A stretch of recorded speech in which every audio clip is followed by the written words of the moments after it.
शिवसेना पक्ष आणि चिन्हासंदर्भात आज पुन्हा सुनावणी. आमदारांचं संख्याबळ म्हणजे मूळ राजकीय पक्ष नव्हे. कपिल सिब्बलांचा युक्तिवाद तर आज शिंदेंच्या वकिलांचा प्रतिवाद.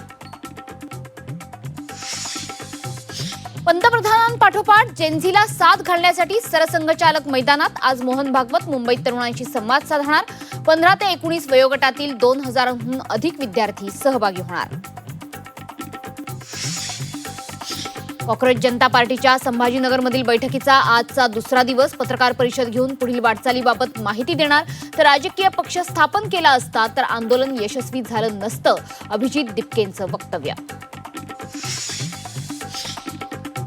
देशभरातील तरुण आंदोलकांकडून राहुल गांधींची भेट. मुंबईत पोलिसांना भिडणारी या अहिरही भेटीला आंदोलकांच्या पाठीशी ठामपणे उभं राहण्याचा राहुल गांधींचा निर्धार.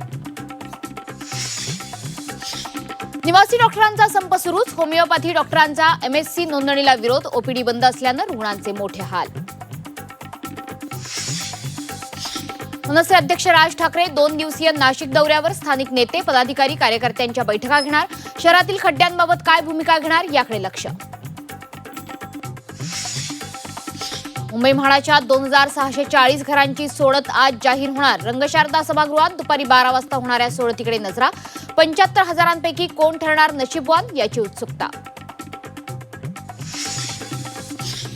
FDAच्या कारवाई संदर्भात आज उच्च न्यायालयात सुनावणी. मंत्रालय विधानभवनाच्या कॅन्टीन सुधारणांबाबत नोटीसीची मुदत आज संपणार. कोर्टाच्या सुनावणीकडे लक्ष.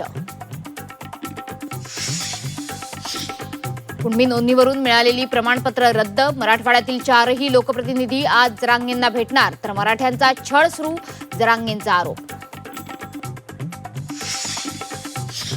पश्चिम रेल्वेकडून गणपती स्पेशल ट्रेनची घोषणा. रत्नागिरी सावंतवाडीसाठी स्पेशल ट्रेन. सप्टेंबरमध्ये मुंबईहून कोकणात अतिरिक्त गाड्या धावणार. कर्जमाफी योजनेतून 1,40,000 शेतकरी अपात्र. पात्र शेतकऱ्यांच्या खात्यात 2 दिवसात एक रक्कम मिळणार. तर 1 एप्रिलपासून पात्र शेतकऱ्यांना व्याज आकारले जाणार नाही. पुढील 5 दिवसात राज्यात मुसळधार पावसाची शक्यता. ठाणे, रायगड, रत्नागिरी आणि सिंधुदुर्ग जिल्ह्यांमध्ये मुसळधार ते अतिमुसळधार पावसाचा अंदाज. मुंबई आणि पालघरमध्ये हलका ते मध्यम स्वरूपाचा पाऊस. MPSC उमेदवारांना मोठा दिलासा. गट क परीक्षेच्या अर्जासाठी 10 ऑगस्टपर्यंत मुदतवाढ. 5707 पदांसाठी भरती प्रक्रिया.